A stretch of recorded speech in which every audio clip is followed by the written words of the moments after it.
exciting matchup para sa dalawang kupunan. And para sa akin, nakikita na ng TNC ito bilang simula ng kanilang kampanya. At Welcome to dagdag pa natin Mobile no, na si Legends! Escalera na dating nasa TNC Pro Team din ay may tsansang harangan ang kanyang mga dating kapatid pagpasok dito sa larong ito. Wow, iba talaga yung pagkikita o yung pangalawang pagkikita ng Twisted Minds in TNC Pro Team. Mukhang ang gilingan dito ay talagang puro sa Land of Dawn na. Oo, saka pupuro na nga lang din sila doon sa giling. Kailangan pinuhin nila actually yung kanilang pwede maging setup plays dito. But as usual, ngayon nakita natin na mas humambing sa more traditional, straightforward yung draft dito for Twisted Minds. In paper, parang mas madaling i-execute, kumbaga. Oo, tsaka siguro para sa akin comfortability din ng mga heroes na ang priority din ng TNC. Remember, itong si Dream RTC nung stint niya ng mga season, basta ng mga nakaraang season, gulo talaga yung ginagamit Oo. niya. So pagpasok niya, yung debut niya, gulo kagad ang pinumbugan niya, di ba? I think that was also with Work Oster Force pa ata. Yeah. Napakatagal na po pero mukhang dito sa top si James ang uunahin. Okay, nakagamit kagad ng flicker habang si Yawi nag-aantay ng ibabato. Initcha na nga balibag. Itong si James, flicker naman. Wala din kay Escalera pero pasok si M the King. Nagamit na kagad dito yung electrifying beats. Yawi? Nagpapatay namin siya. Yes sir, Yawi ang mamamatay. Same with James. Guys, si M the King kailangan din kumatras. Kalahati ang kanyang buhay. Same with Dreamar. Action kagad, 1 minute pa lang. Ito yung sinasabi natin kanina na mas expect natin yung pagbabago for Twisted Minds. With that alone, nakita natin yung reaction. That was actually a great trade-off pa rin kahit rumor for XP. But still, mararamdaman natin hindi pa rin naman na-delay yung pareho nating kupunan. Oo, napakadaming flickers din na nagamit para doon. Trimar Nyawi burning the flicker. At pati na rin si James and Escalera. Yeah. Kaya naman sa pinakaunang pagong natin ay medyo kulang-kulang ang ating mga battle spells. Titignan na lang natin kung paano nga ba magiging sayawan nila dahil mukhang mauuna sa pwesto dito si Yawi. Pero maaaring humabol dito si MP King. Remember, naka-season hunter siya, guys. So, if ever, kailangan nila ma-maximize yun. And with the Joy, capable naman siya. Pero kung sa habulan lang din naman, mas maganda yung habol factor dito for Twisted Minds. Because Wow. remember, this is a Hilda that James has. Pero sa ngayon, Pixel Rush, andyan agad at TNC Pro Team. Parang maaga atang ginamit ni Haji yung kanyang feathered airstrike. But here comes MP. Okay, sa likod ang magiging target niya. Saida ata at si Lancy. Pero kailangan na lumino kay David Game. Nagamit na kagad internal call. James? Habang si James ay mamamatay. At nakuha na nga din ng Twisted Minds ang pagong. Bagong para kay James. Worth it nga ba yung trade na yun? Pero si Escalera ata ang Exact. susunod. May hugot pa! Grabe na implosion. Inabot pa si Yawi dito. Wala siyang pantakas. At si MP ay makakadalawa. Napaganda ito para sa isang Joy. Ayun ang sagot, oo, worth it. Kasi aside from getting a third, Ay! gagawin pa nga nilang isa pa. Worth it na! Naging mas sulit pa! Kaya naman sisilipin natin ang goal difference by BPI pero si Zaida Ay! napasobra! Ay, nako. Medyo napalayo Okay. din. Pero ang liit ng buhay ni Zaida, malaki ang chance ni MP the King na maagaw at makuha itong purple. Kaya lang hindi na niya isusugal. Oo. Kasi nga naman si Trimar na dapat siya ganyan rin ang pababa na. Mainit ang ating mga players. Atina, breakdown naman. Ano ba yung mga nangyari doon? Ayaw nila magpa-analyze kasi may isa na naman. Sige lang nga, hindi na nga kami magsasalita. O, timing muna. Timing. Ayan. Kumalma na. Pwede na ba? Okay, Okay pwede na, na. okay Okay. Ay, hindi pa Ay, pala pwede. na. Hindi pa pwede kasi si Outplay din. At si Belly dito, may aksyong niluluto. Ayan, pwede na. Okay, sabihin nyo na lang pag pwede na. Pero aside from nakita natin na for MP the King, ito talaga yung pinaka-snowball na pinaka-gusto sana natin expect.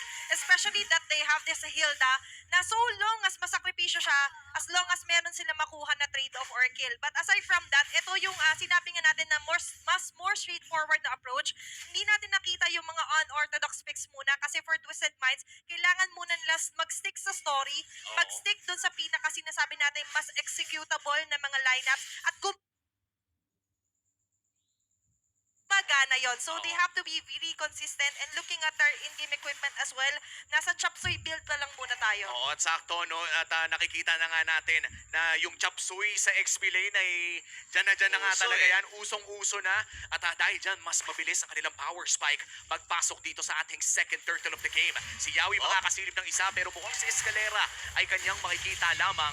hindi na ata ito i-contest pa ng Twisted Minds dahil Torre ang kanilang gusto. Maliban na lang kung biglang makaparil dito si Outplayed ha. Oy, tigan pa nga yun. Pero ang aga ng ginagawa ng Twisted Mind na pagbigay ng lane para dito kay MP the King at nakapitalize niya lahat ng energy shields. Yeah, and aside from that, nakikita natin na mas lamang din siya onto the head-to-head sa isang suyo tapos dagdag pa ng kill. Grabe yung ginawa ng Twisted Minds doon sa kanilang early game. Bukod sa paghanap ng mga pickoffs, ay nakakuha din sila ng kanilang cross-map trade. I think one of the good things there is lumaki naman kahit paano ang kanilang gold lead.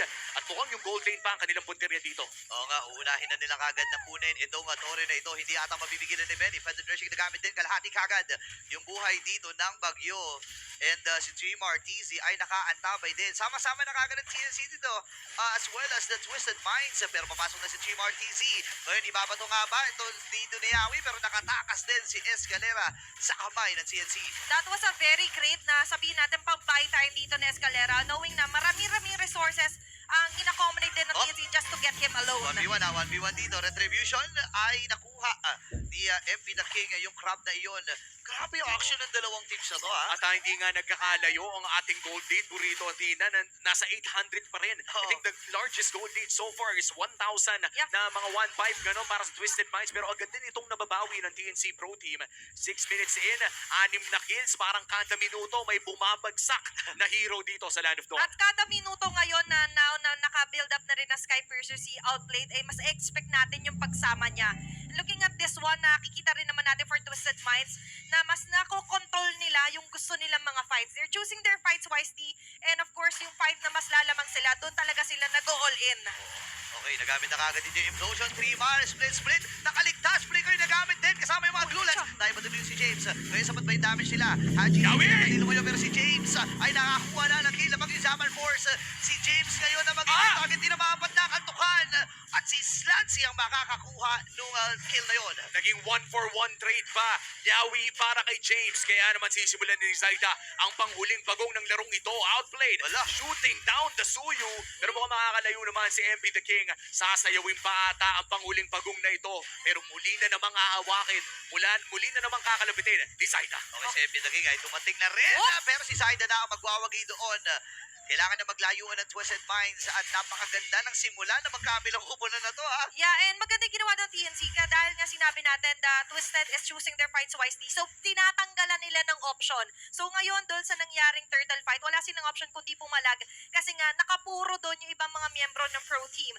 Now, talking about the laning naman din, nakakahabol pa rin by the way si Benny Cutie kasi sabihin natin naka-early Sky versus si Uplane kasi hindi pa rin naman siya napipitas at hindi pa rin siya napupunan ng pansin dito ng Twisted. Oo, nakakatakot na nga yung first damage ng pares sa kupunan dito. Parang kahit sinong mauna, kung may mahila man, may mait siya, ay siguradong sapat yung damage na meron sila. Siguro ang isang tao dito na hindi kayang ma-versus 3 Martezi with a split dahil nga yun naman talaga ang rason kung bakit ka may ganong ultimate. Kaya naman itutuloy lamang ng Twisted Mind sa kanilang pag-push. Napakaagang pag-group up for both teams. Oh, napakaganda nito. By the way, nagamit na ni Escalera yung kanyang conceal. So, walang surprise sa factor mula sa Twisted Minds na i-expect ng TNC. Ngayon ay si Lancy nakaantabay din kung saan naglalakad at pumupunta si MP. Ang ganda nung reaction actually for both of our teams na all hands on deck talaga sila. But right now, mas mahihirapan later ng TNC Pro Team na magkaroon ng magandang factor dito si Lancy kasi nga agang region armor for James. Kaya si James, ito talaga yung mga hinahanap niya ng mga heroes aside from giving vision. But of course, information is everything.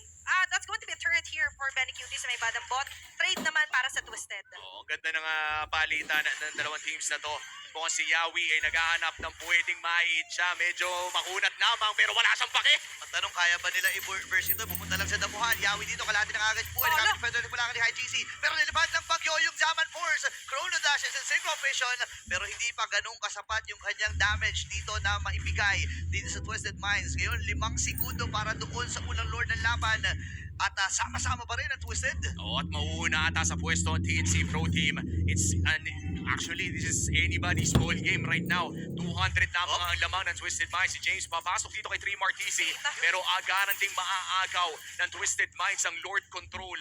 At papasok muli ang TNC Pro Team on the offensive. Starts off! Yawi! Yun na yung ejector play. Si Escalera kagad ang naging puti niya. Pumipital din niya dito ang katalong mga takas pa hindi. Kasi natama pa na delikado dash. Ngayon naman, kailangan na lumayo dito na out. May nakasama dito si Trimar TC at kontrolado na ng TNC ang posisyon. Trimar kalahati yung buhay. Further rushing from HGC.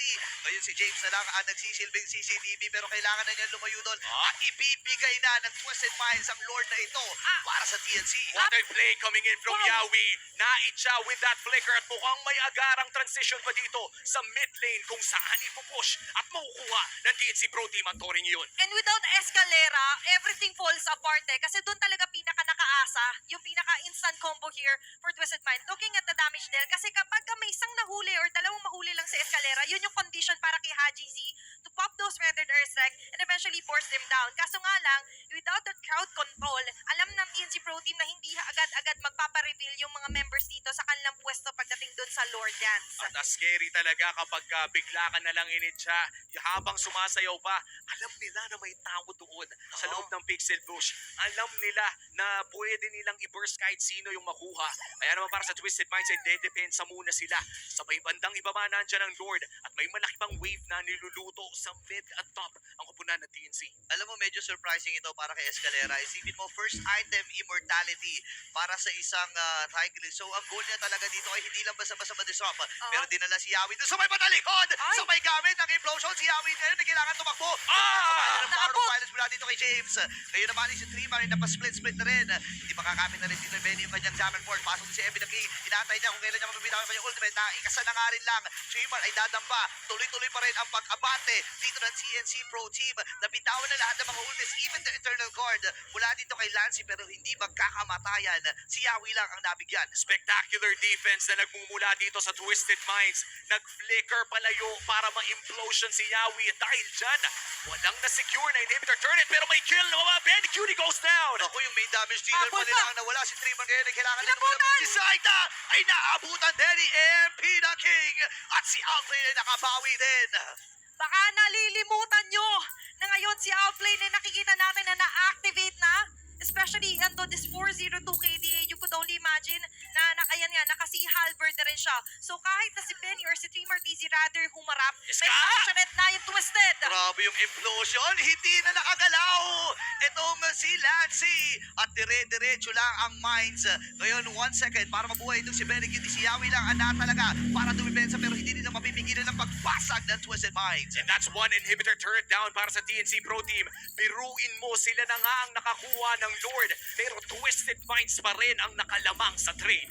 And looking at the instant replay, nangyari din kasi doon medyo lumalim at hindi nagbakaway agad ibang members sa TNC Pro Team kasi they expected na meron pa silang escape point. Pero problema, that's a joy that we're talking about at abot niya, kahit na tumatakbo kayo aboard niya na dumash in and especially with those kinds of crowd control or sabihin lang natin yung mga panghabol effect dito nila Escalera and Haji Z is a really huge thing kasi nga nakakapag-deal pa rin sila na malaki-laking damage dito sa TNC. At second Lord na nga ng larong ito, parang kakatapos pa lang ng Lord push na yun ay may Lord na ulit agad. TNC Pro Team ang hawak pero mukhang makakalabit at malalam. Ituturo pa ni Lord. Teka lang, may tao dito! Ay, implosion nga kagad din nabitawan sa sabi ng Feather Drake. Naging side na kagad ang nakuha. Wala ang jungler dito ng TNC Pro Team pero nakasa pa rin. Doon si Trimar TC. Ngayon naman si James na ipit din. Merong 1v1 sa dalawa. May 1v1 sa tatlo. Okay. Magiging 1v1 sa apat. Si Trimar TC ay maiipit sa apat na miyembro ng Twisted Mind at nautakan sila nito. Twisted Minds ay nakalabang. Mukhang maganda ang gising ni Escalera ngayon. Flicker, implosion dito kay Zaida dahil dyan mukhang libre pa ata makukuha ng Twisted Minds ang Lord na ito. What a turn of events. Lamang na ng halos 3,000 Twisted Minds. And the way to counter yung mga isolation play na gustong natin Piawi is magdikit-dikit kayo. Na-take notice din natin na maganda yung naging targeting nila and mas relax yung stance sila na outplayed, kinapitan ka, sige relax ka lang, nandito agad kami. Mas maganda yung reaction time kumbaga dito ng mga members ng Twisted Minds kasi may mobility ang halos lahat sa kanila. Meanwhile for TNC Pro Team, medyo nagkakagulo-gulo sila to be honest sa targeting as well dahil malaki rin yung medyo lugi dito si Zaida sa head-to-head nila ni MP The King na by the way ngayon naka-wishing lantern na rin. Oo, masakit na Wow. talaga tong Joy na to eh. Ito yung tipo na kapag nakita mong full stacks tas tumatakbo sa'yo, minsan binibilang mo na kung gano'n na ba katagal yung death timer. Pero gano'n na nga ba katagal bago pumasok yung Lord? Twisted Minds, this might just be their biggest chance na kunin na agad ang Game 1 and possible deny or delay yung playoff spot dito para sa TNC Pro Team. Okay, Escalera dito, nag-aabot ng pagkakataon. 5 seconds para sa kanyang flicker. Oh. Okay, si Saidaya aabutan. Yawi to the rescue din. Pero naikinig lamang dito ng CNC. Pero naibato na agad. Ito si James. Kakayanin niya ba yung burst? Pero reaction mula sa Magician. Outplayed with a kill. Godlike na siya dito. Ngayon, matutunan nila yung Lord. Pero sila ang say nakadalawa. At taas muna dito ang Mines. At napakagandang pagdepensa mula sa Phoenix Army. Wow, a godly set mula dito kay Escalera. Pero napakagandang response mula dito kay Benny Cutie. Partida, hindi pa niya pinindot yung Purify niya. Yeah, and it all happened na nga lang din kasi nung paglatag ni Haji Z ng kanyang feathered airstrike, sumakto medyo out of the zone or out of the feathered airstrike. So, proximity sila, James, Ayun, pati sa Escalera. So, si Escalera na-force agad na mag-flicker implosion play. Kahit na nasagasaan na, dahil wala na nga yung feathered airstrike, medyo kakapusin talaga sila sa instant burst na mailalatag sa TNC Pro Team. Isang kalabit na nga lang, napakasakit na rin talaga. And isang kalabit na lang yung Tori doon sa baba pero mukhang ayaw pa nilang ibigay. And that's gonna be the purple buff naman na nakaw ni MP the King. Isang minuto bago lumabas ang ating pangatlong Lord at mukhang kontrolado ng Twisted Minds ang early to the mid game. Isa sa mga mukhang na-improve nila mula sa kanilang mga games for the past few times. Oo, no, obvious na ito talaga ay tinutukan ng kupunan na ito. Gusto ko lang sabihin na outplay dito, 7-0 and 3 pa rin ang kanyang KDA. Hanggang ngayon naghahanap pa rin ng solusyon at kasagutan ng TNC kung paano ba nila malalapitan doon. Kaya lang ang problema, yung Bruce lagi nakaharap eh. Yeah, and yun yung maganda for Twisted dahil binanggit nga natin, kailangan ng adjustment na Ayun, oh. sustain over damage yung pinipila. Magaling sila mag-extend, pero how do you actually close off a game? Kailangan sumabay ka early facing pa lang. Early facing that we're talking about, malaki-laki na actually yung naging stacks dito ni Outplayed. And considering na hindi pa po siya napapatay, tataas lang to lalo. And equates to the damages as well na kaya nilang i-deliver. Which means na makikita natin na talagang lumalaganap yung dominance dito ng Twisted Minds. Ito rin siguro yung rason kung bakit hindi masyadong bumababad si Tree Martisi doon sa likod. Dahil kahit pa sabihin natin na napakataas ng healer yung regeneration na kanyang nakukuha sa split-split ay hindi siya pwedeng masyadong tumagal. Dahil anytime ay pwedeng pumutok yung Sky Piercer and that would mean a crucial pick-off para sa Twisted Minds. Third Lord of the game ay narito na nga po. Tree Martisi ay magbibigay ng vision para sa TNC pero mauuna sa pwesto ang Twisted Minds. Oo, si James talaga ang nagiging kumbaga, si James dito ang nagiging walking CCTV at nag-aantay rin ng pagkakasya sa Escalera. Nagamit yung sila. Sino magiging target? Yawi! Yawi ay naghahanap ng ibabato pero implosion! Oh, no! Pero huli lang yung mga tutubi doon. Ngayon naman ay papasok na ang TNC Pro Team. Escalera! Delikado agad na kayo. Saida! Nakakuha na si Yawi dito ng isa. MP the King mamamatay pop yung Imo. Naku po na maalam na rin si AGC. Isusunod na rin ang pari. Isinunod na si MP the King. Si Yawi lang ang naging kapayaran para sa TNC Pro Team. At mukhang si Outplayed ay maghahanap ng paraan pero wala na atang matadaanan. That's gonna be the Lord secured para sa TNC Pro Team. Ito yung sinasabi natin na si Yawi sobrang ganda ng mga paghanap niya ng butas. Akala mo sarado lahat, pero nag-create siya ng window just so ma-takedown nila si MP Daking. And without MP Daking, it raises their chances na makuha ng big objective. Plus, Outplayed alone, hindi naman siya pwede mag-dive. So without the Brusco Bros onto the front, sobrang vulnerable sa attacks na misplace nila yung posisyon ng Twisted Minds. At good news naman para sa Twisted Minds dahil buhay naman ang kanilang 5 para dumepensa sa Lord na ito at hindi pa naman ito yung Evolved Lord na kinakatakutan ng lahat. Twisted Minds, kumpleto pa ang kanilang inhibitor turrets. Yep. Sapat ang kanilang damage para mag-def. Kailangan lamang ay walang mapitas. Wala si MP the King. Pinasok na kagad si Lancy. Nagamit yung flicker. Pero hindi na dito aabante pa itong si MP. Kasi alam niya na kapag nag-overextended may mga kasama na yon. Magandang depensa kagad para sa Twisted. Tsaka maganda na pinaka-pinuro niya doon si Lancy. So, mapo-force agad dito not only the flicker but also the ultimate. It eliminates the rest na magkaroon sila ng mahigpit or mahirap na depensa. And with that, matutunan naman yung First Lord. And right now, hindi pa rin naman napapalta sa ating pinakamataas sa damage down si Outplayed. So, basta magtuloy at mabigyan mo lang ng magandang spots and sets dito sa Outplayed, this could still continue on to the favor of Twisted Minds. Sobrang dikit ng ating laban.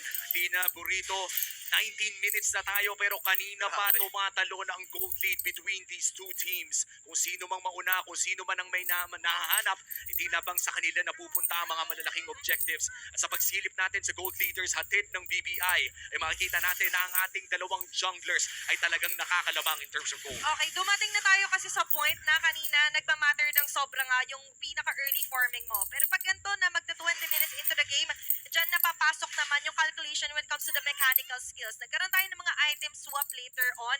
Pero for MP the King still, guys, nandyan kasi yung pinaka-puro na pwede mong i-build, especially with the Divine Glaive here for MP the King. Kaya ganun po kasakit yung pagpasok niya with Lancey Lone. Imagine, guys, si Lancey, what more pag nakadikit din siya dito kay Benny Cutie later. At nasilip natin ang item sa tid ng Infinix. Mukhang 50 seconds na lang ang ating inaabangan bago lumabas yung Evolve Lord. Ito na, pinag-usapan natin to kanina guys. Yung Lord na talagang kinakatakutan ng lahat dahil hindi na namamansin. Hindi na iniinda yung mga poke, yung Oo. wave clear at iba pa. Isa lang ang goal ng Evolve Lord. Yan ay tapusin ang laro. Napaka-crucial nito for both teams. And crucial din dito yung Twilight Armor for 3 Martys. Remember guys, siya kasi yung pinaka-pumupuro sa damage taken. Kailangan talaga ma-soak up niya and instant survivability yung pinaka-habol niya talaga para makakreate sila ng play. Speaking of play, nandito na agad sila Plano at may plano sila pareho. Bawal mapitas dito, Burrito. Oo, bawal talaga. Si James, nakita na nila. Ganda ng ginagawa nila dito. Parang ang goal lang nila, sino kaya ang magre-react dun sa may bottom. Yun ang nagiging plano din ng Twisted. Pero magkakalat-kalat na sila. James dito ay sumilip na rin sa may bandang gitna at kailangang ingatan ng CNC yung kanilang mga sarili kasi may threat na naman ng implosion mula kay Escalera. Oo, available ang lahat ng mga battle spells for both teams. Literal, pagalingan na lang pumindot. Literal, pagalingan na lang maghanap ng pick-off, maghanap ng magandang team fight. At ang pressure ay nasa parehas na kupunan. Yeah. Sino ang mauuna? Tsaka nasa sa kamay din ni Tremor and James sa kung paano nga ba nila ipoposition sa sarili ayun, nila kita. na sila na lang. At maganda to kasi nabibigyan pa rin nila ng magagandang Death Sonata play dito si Outplay para ma-predict yung vision at hindi sila makompromiso. At medyo nasasaktan na nga agad si Yawi dito. Outplayed. Aray, yun na naman. The Jawhead again and again. Palagi na. Apat na Death Sonata na ata ang nag-connect mula dito kay Outplayed. Napakagandang vision na binibigay din. Twisted Minds taking it slow. Alam nila na lamang sila sa wave sa mid lane. At mukhang yung bottom lane ay nailuto na rin kahit papano for TNC. Oo, hindi pwede magpakita basta dito si Yawi kasi kapag nakita na kalahati yung buhay niya, tatapang ang Twisted Minds. And yun naman yung unfair dito kay James kasi kahit magpapoke siya, daan lang siya sa damo, mag-heal na kagad. Yeah, and yun yung pinaka sabihin na natin prowess for Twisted Minds. And aside from that, wag nilang bibitawan tong LBM kasi yan yung Yawi! pwede maging entry point ni Yawi. Kakasabi pa lang natin ha. Ayan na. Op, Conceal ay nagamit. Pare-parehas naman may mga immortality dito. Alam na nila. Unlike dito kay Saida na wala. Pero si MB the King ay kukontrol muna dun sa may top lane. Magiging mahaba at matagal itong laban sa Lord Oo, good news naman no para sa TNC Pro Team na at least yung pushing nilang wave ay nasa mid lane lang. Oo. Madali daanan, madali i-clear. Pero mukhang umaambag na naman si Yawi Escalera. Lahat ng mga players natin dito ay may flicker. yeah. Oo. And aside from that, halos lock item ng karamihan. So, katulad nga sinabi natin more on sa pagpindot and the way na ma-exhaust yung mga resources and ultimates dito tayo magkakatalo. Oo, tsaka parang hinihintay din ata ng dalawang teams yung mga minion waves nila, no? Medyo may nakalusot doon sa baba. Isa. Nagpakita na rin yung Joy. This is a potentially good team fight para sa TNC Pro Team dahil wala yung Joy. Ipaburst na agad nila yung Lord. Wala ata Joy sa Twisted Minds dito kung hindi mag-go. Okay, Escalera, nagamit niya yung kanyang conceal. Kailan siya babato dito? Kailan siya mag-flicker and implosion? Ngayon, tuloy-tuloy ang kalahati yung buhay ng Lord, Ito na, James. Naghahanap, nagbibigay ng vision. Saida tinutuloy pa rin. Ito na, Yawi goes in. Ayan, ejector gagamitin. Pero flicker na ibitaw! Ngayon, ejector yung nagamit din ni Yawi. Kalahati ko niya buhay dito. Mapapapay immortality. Yes, sir! Pero kailangan lumayo ni Outplay kasi si Benny Cutie siya ay target. Ngayon, si James ay lumayo na nga rin lang. Puro bawasan ng mga buhay dito na magkabilang kupunan. Pero yung flow ng minion ay pabor pa rin para sa Twisted Minds. Ngayon, reset para dun sa Lord. Magandang thinking to for Twisted Minds. Na-predict nila yung sidestep flicker doon ni Yawi. Although kung may tinamaan kasi that could be it. For Twisted Minds, doon naman sila kailangan mag-ingat. Kasi without Yawi's ejector, sobrang risky nung spot nila kasi nga meron pa rin namang nakaabang na Escalera. But with that, wala namang ultimate din dito sa Escalera. By the way, even without the flicker din, is medyo bumababa yung threat na meron yung Tigril. Fender Nair Strike. Okay, nabitawan na. Ang liit ng buhay ni Saida dito. Naku, parang delikadong ata ang posisyon ng CNC Pro Team. Pero ang gagawin lang ni Yawi dito ay magbibigay ng presensya. Trimmer, TC as well. James ngayon ay naka-abandoned lang. Pero si Escalera ay lumalayo. Parang may plano na naman. Ito na ata yung sustain na makikita natin mula dito kay Saida. Pero mukhang sasayawin na naman nila ang Lord. Isang matagal na sayawan na naman ang ating ating natutunghayan. At si James ay magbibigay ng Yawi. vision doon. Yawi, Conceal is available. MP the King! Oy! Buti na lang nakatakas with that rhythm of Kita. joy. Ngayon si James at ang buong popular na Twisted Mind sabi lang, sige, ilaban na kagad natin. Split mula dito kay Trim RTC. Nabitawan na yung Eternal Guard. Tinunaw na ng mabilis dito ni Outplayed. Ngayon medyo bawasan ang mga kits at resources dito ng TNC. At sa hinaba-haba na nagiging lore dance natin, almost ready na ulit yung Flicker for Escalera, which is why Chill. sobrang tapang nilang iwasan si Yawi kasi bilang pa nila na wala pa tong Flicker Ejector Play. Pero Wow. ngayon, Napakaganda ng zone na ginawa dito ni Escalera, pero si Haji C Teka lang. ay nakuha. Retribution malakit dito kay Saida, pero pwede nilang habulin. Kaya lang yung gitna ay nakaflow mula dito sa Twisted Minds at pipigilan na pipreno muna ang Phoenix Army. Crucial goal mula sa Twisted Minds, securing that Evolved Lord. At panigurado ay lalabas yan sa mid lane. Twisted Minds, after finding that big play, finally, ay nakuha na nila yung big at objective. sobrang gana nun ng ginawa ni Escalera. Pero right now, implosion. Okay. Exhaust man to, may immortality pa naman siya if ever. Sige, sabi ni Benny dito, trade kaya muna tayo. Kalahati yung buhay din ni Alfred. Pero lalaban na ata sila. Benny! At si Benny, cutie nagamit kagad. Yung ano ba yun, immortality na pag ngayon. Kailangan na lumayo din ni Yawit. Mamamatay din siya. Dalawa kagad na nakuha para sa Phoenix Army, James. Sabi niya, isa pa kaya tayo. Tumakas at bumertical. Dito si Zyla, pero yung Lord ay dire-diretso sa gitna. Alo. Kailangan magtakuha ng Phoenix Army. Si MP the King. Ang Ayaw pawin, pinakamabilis no? dito sa gitna. Ayaw pawin. Ito si Trim RTC. Si Outplayed na ang isasakripisyo nila. Pero makakasalubong doon sa may bandang gitna. Outplayed versus dito kay Trim RTC 1v1. Ako! Seal ay nagamit na nga rin. Ilalapag yung Eternal Guard. Side dito kalahati pa niya buhay. Pero si MP the King, ano pa yung kanyang Ah! implosion mga from Escalera. Pero ang tanong, kakayanin ba ang flicker na nagamit din? Pero si James, ang liit na rin ang buhay dito. Ito na nga ba ang katapusan? Namatay na nga doon sa may bandang likuran. Itong si Outplayed at ang Twisted Minds ang makakakuha ng Game 1. Delayed para sa TNC Pro Team dahil Twisted Minds